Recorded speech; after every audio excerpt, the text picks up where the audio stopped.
welcome back to the GCN Racing News Show. The Vuelta has rolled on to the final rest day and we are on course for a truly historic result. We'll analyse the Jumbo-Visma show and the eye-watering records they could be set to break. There's been plenty of other racing too, with a first World Tour victory for an emerging star and an emotional send-off to a true cycling legend. That and more on this week's Racing News Show.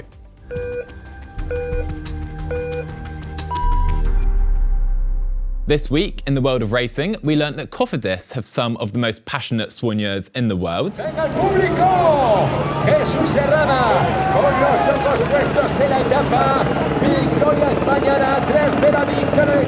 Romain Bardet's dad was on duty to hydrate his son and Remco Evenepoel at the Vuelta. But Luke Rowe and his brother had a slightly different hydration strategy at the Tour of Britain. And sticking on the topic of beverages, Pippo Ganna has some work to do, unlike Sepp Kuss. And finally, we learnt that we could be witnessing the most dominant Grand Tour performance of all time. Jumbo-Visma hold first, second and third at the Vuelta a España entering the final week. So, how on earth did we get here? It started on stage 10, the only individual time trial of the race. Pippo Ganna stormed to his first Vuelta a España stage victory, and Roglič finished third. Crucially though, Sepp Kuss finished 13th, 1 minute and 29 seconds behind Ganna. Everyone, including me, was talking about Kuss losing most all of his lead here, but he delivered the best time trial performance of his career. Jesus Herrada beat Romain Gregoire to win from the breakaway on stage 11, sending his soigneur into raptures, but no GC action there. The next GC day came on the much talked up stage 13 and the Col de Tourmalet. The stage had the most climbing meters per kilometre of any road stage across the 3 Grand Tours this year, so it was bound to create sizable gaps amidst the favourites. And that it did. Astonishingly, Remco Evenepoel was dropped on the first Especial climb, the Ooyy, so he's completely out of the GC picture. We'll focus on him a bit later. On the Tourmalet, it was a Jumbo-Visma masterclass. Vingegaard attacked and no one else could follow, while Kuss and Roglič stalked their rivals every move. The other riders here, Enric Mas, Juan Ayuso, and the impressive Grand Tour debutant, Kjaan Uijtdebroeks. Vingegaard stormed to stage victory, with Kuss and Roglič both attacking away from the others in the final meters to make it a Jumbo-Visma 1-2-3 on the stage and in the GC. There's been no changes at the top of the GC since then, so here's what the general classification looks like entering the final week. So, how historically significant is this? Well, to start with, Jumbo-Visma are vying to become the first team ever to win all 3 Grand Tours in the same season. And they're on course to do just that, with 3 different riders too. But a 1-2-3 at a Grand Tour, that's not happened since 1966, when Kass finished 1-2-3 at the Vuelta. They actually had 6 of the top 7 riders that year. Anyway, finishing 1-2-3 in any stage race is a ridiculous feat. In the past 30 years, it's only happened once. That was actually at the 2021 Volta a Catalunya, when Adam Yates, Richie Porte and Geraint Thomas did it for the Ineos Grenadiers. But achieving it at a Grand Tour, that really is something else. So, we can be sure that Jumbo-Visma are on course to make history, which makes the next week so intriguing. Thanks to GCN stat guru Killian Kelly for some of those stats. You can see a full breakdown of Jumbo-Visma's performance in historical context on this week's World of Cycling show. That'll be available to watch this evening on GCN+, so some more rest day content for you. GCN editor Dan Benson has written a piece on Jumbo-Visma versus Team Sky at their best. It's a great read and it's available right now on our brand new website. Check it out if you haven't already. There's plenty of pieces around the Vuelta. It really is the new home of cycling, all in one place. So, we've spoken up what Jumbo-Visma could be on course to achieve, but there's still, of course, 1 week of racing left. Saying that, the best placed rider who isn't riding for Jumbo-Visma is Juan Ayuso, who is 4th overall at 2 minutes and 37 seconds. We've seen larger time gaps overhauled in the final week of a Grand Tour before, but Jumbo are in such control and one of their riders will surely win the Vuelta. But the question is, how will Jumbo-Visma approach things? Will the team let their own riders race one another, or will they aim to keep Sepp Kuss in the lead of the race, assuming, of course, he can follow the tempo set by the likes of Ayuso or Enric Mas? This situation reminds me of Formula One, when teammates come up against each other on the track. Does the team let them fight or tell drivers to hold position to avoid a potential crash? And bringing it back to cycling, will Roglič and Vingegaard be allowed to attack their own teammate, Sepp Kuss? Will they even want to? I mean, Kuss helped Roglič to the Giro d'Italia title in May, before then helping Vingegaard to the Tour de France in July. And he was pivotal in both of those victories too. Would it be right for them to attack Kuss after those rides? Here's what Kuss had to say after stage 15. As long as the three of us can respond, then it's always good. And yeah, if one of us can't, then there's another two. So that's the good thing about having strength in numbers. But for sure, the other teams will go for it. It's important to remember a Grand Tour is on the line here, so I can't see Roglič or Vingegaard passing up the opportunity to win one easily. I am, though, truly intrigued to see how the team approaches the final week of racing. So let me know in the comments below, how do you think Jumbo-Visma will tackle the final week? And also, get your final podium predictions in too. Also this week, we learnt that Remco Evenepoel's mental toughness is among the best in the sport. The reigning champion was dropped on the Col d'Aubisque with more than 80 kilometres still to go. By the end of stage 13, he'd lost 27 minutes and his GC challenge was truly over, which made what happened the next day all the more remarkable. Stage 14 had just under 4,000 climbing metres and was one of the hardest stages in the entire race. Evenepoel was on the attack from the first moment, and once in the breakaway, found himself up the road with just one comrade, Romain Bardet.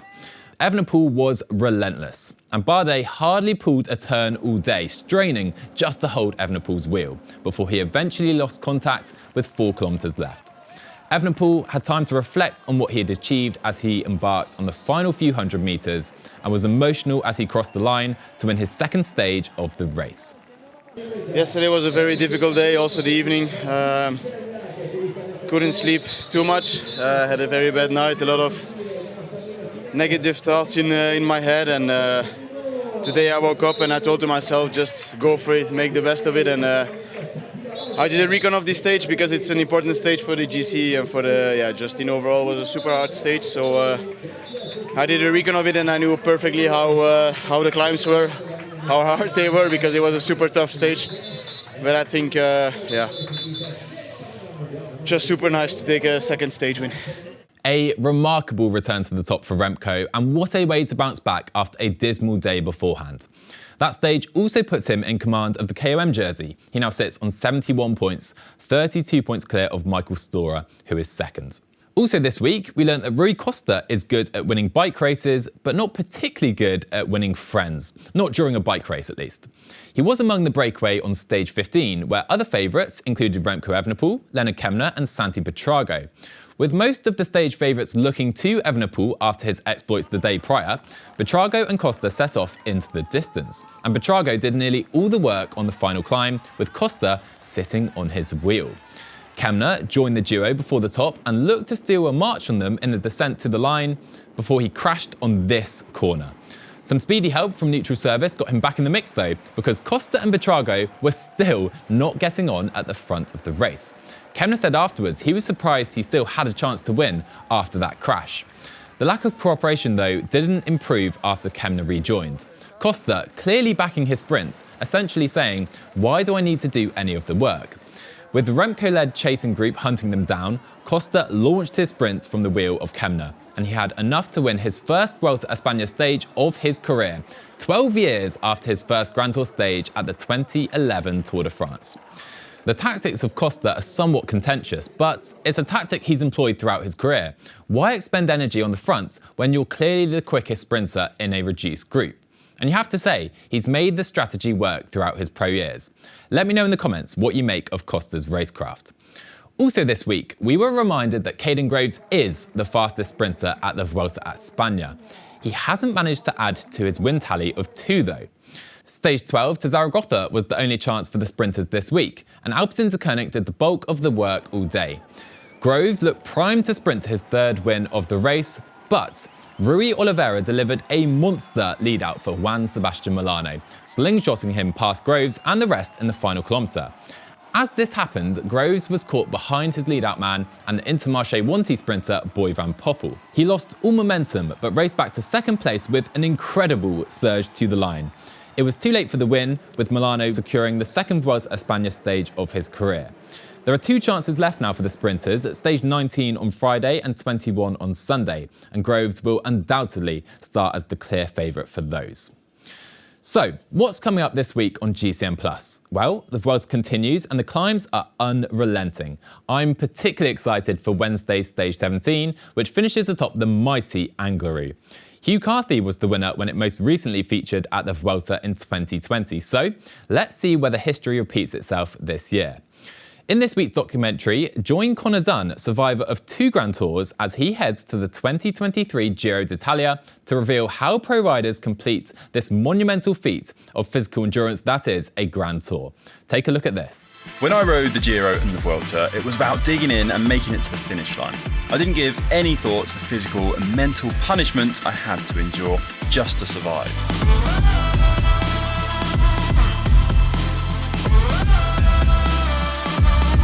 So, I've come back to the Giro d'Italia to experience the race through the eyes of 4 riders, 2 established Grand Tour racers, and a pair of rookies heading out on their first 3-week stage race. I've watched the Giro since I was 7 or 8 years old. I won't lie, there's a good amount of nerves. I want to see what it takes to ride through 21 days of pain. The crash behind that happened took out Ackerman. Suffering. We're all pushing through no matter what, really. And for the lucky few, glory. Ackerman's there! Oh, Milan! They both think they won. That's available to watch right now on GCN+. The Giro della Toscana and GP Wallonia also take place on Wednesday, with the Coppa Sabatini on Thursday and the Kampioenschap van Vlaanderen on Friday. The Super 8 Classic is set to take place on Sunday too, where we can expect both Mathieu van der Poel and Wout van Aert to line up. So, plenty of exciting racing available for you in addition to the final week of Grand Tour racing this year. The Tour of Romandie Feminin starts on Friday too, with the 3rd and final stage taking place on Sunday. And one rider who won't be on the start line there is Annemiek van Vleuten. A legendary career came to a close at the Simac Ladies Tour last week. Annemiek enjoyed the celebratory atmosphere and some incredible scenes as she embarks on a lap of honour. Van Vleuten has been an incredible servant to the sport and has won everything there is to win. For me, it's still difficult to comprehend how good her 2022 season was.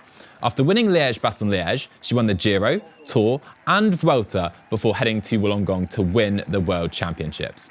Even her closest rivals, namely Demi Vollering, gave an emotional tribute. An incredible rider, and the sport will miss her. Happy retirement, Annemiek van Vleuten. Van Vleuten was 12th in the opening prologue, which was comprehensively won by Charlotte Kool. Then, a big day for Elisa Balsamo on stage 1. She defeated both Lorena Wiebes and Kool to win for the first time since crashing out at the Ride London Classique. Check out her Lidl Trek team celebrating after the stage.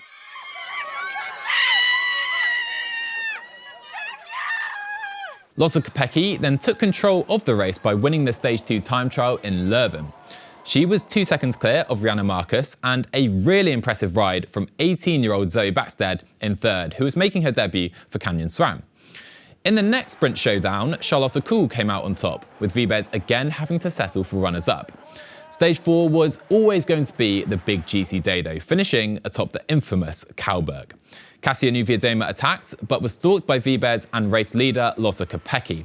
They both came over the top and celebrated simultaneously, with Kopecky taking the win and effectively securing a 1-2 overall for the SD Works duo. Wiebes eventually got her win on the final stage as Van Vleuten's career was celebrated. The Canadian Classics always throw up some fun racing, and this year was no different. First up, at the GP Quebec on Friday, Benoit Cosnefroid tried a late dig in a bid to repeat his victory from last season, but he was swept up with 2k to go. After this, everyone tried to conserve as much as possible for the sprints until Sam Oomen and Jumbo-Visma hit the front for Christophe Laporte. Corbin Strong and Alex Aramburou got the jump, but look here for the Lotto Destiny jersey of Arnaud Delis. He is so far back, but as Rob Hatch put it on commentary, delivered one of the great rushes to the line that you're ever likely to see in professional cycling. A first World Tour victory for the 21-year-old then, and it will no doubt be the first of many. An exciting insight into what De Lee could achieve in the years to come. 2 days later, in Montreal, Adam Yates attacked on the final major climb with just over 10k to go, and only Pavel Sivakov could follow, until he couldn't. Sivakov did descend back to the Brits' wheel though, and they worked together to hold off the chasers who weren't far behind. The duo will be teammates next year, with Sivakov heading to UAE, but that didn't stop Yates from duly beating him in the sprint. That's the second one-day World Tour victory in Adam Yates' career, 8 years after he won his first at the Clásica San Sebastián in 2015. Shout out to Alex Arambrou too actually, who finished 4th and 3rd in the 2 Canadian Classics. 4. That's the number of stages Olav Koy won in a row to begin the Tour of Britain. It was a Jumbo-Visma masterclass in lead-out work and execution, and I mean, you have to win when you have Wout van Aert leading you out, right? Everything looked to be going to the script on stage 5 to Felixstowe too. Jumbo-Visma at the head of the pack, and Koy poised to sprint his 5th win in succession. But he let the wheel of Van Aert go, and he was clear. No one could reel in Wout, unsurprisingly, who won the stage and gained 3 crucial seconds in the general classification. With no bonus seconds offered at the race, they were all the more important, a true Jumbo-Visma masterstroke. The Jumbo streak finally ended on stage 6 when Danny van Poppel won in Harlow, narrowly edging out Ethan Vernon on the line. Van Aert attacked and wanted more time in the GC on stage 7, but he was reeled in this time with less than 1k left after some great work from Tobias Harlan Johannesson and Nils Pollitt. It was their 2 teammates who fought for the victory in the end, with Uno X and Rasmus Tiller coming out on top, beating Van Poppel. So, Van Aert held a 3-second lead over an elite group of 10 riders with 1 stage to go, and 2 ascents of the Caerphilly mountain. It was a fiery day of racing, animated largely by Carlos Rodriguez and Stephen Williams, who attacked with more than 50k left. Rodriguez then dispatched of Williams on the first of the Caerphilly ascents and was holding off the chase with Wout van Aert forced to do much of the work behind. Crucially, Rodriguez was 39 seconds down in the GC. Wout needed to control that gap to secure overall victory. A scintillating ride from Rodriguez meant he won the final stage of the race, but the gap in the end to Van Aert was just 10 seconds, so the Belgian secured overall victory at the Tour of Britain, repeating his feat from 2021. Johannesson was second overall, with Damien Howson finishing 3rd. Tim Merlier won the GP4 meet on Sunday. A rapid downhill run to the finish meant positioning and bravery were equally important, but Merlier's raw power secured his 9th victory of the season ahead of Gerben Tijssen and Matteo Moschetti. The UCI Cross Country World Cup rolled on in Haute-Savoie. Victor Koretsky won the men's elite race, with Mono Mittervolner beating Puck Pieterse and Pauline Ferrand-Prévot in the women's race. You can watch full highlights of those races on the GMBM Racing channel right now. In other news, Daryl Impey has officially retired from the sport, concluding his racing career at the Canadian Classics. After some work early on the front, he pulled over to emotionally abandon his final race with 80 kilometres left. Oh, the emotion comes out. Well played. He's the first South African to wear the yellow jersey in the Tour de France. Did it for 2 days.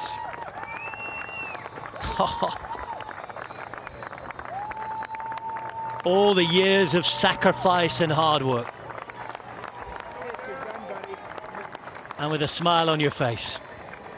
Tour de France stage winner Victor Lefay is on his way to AG2R Citroën on a 2-year deal. That's according to Gazzetta dello Sport.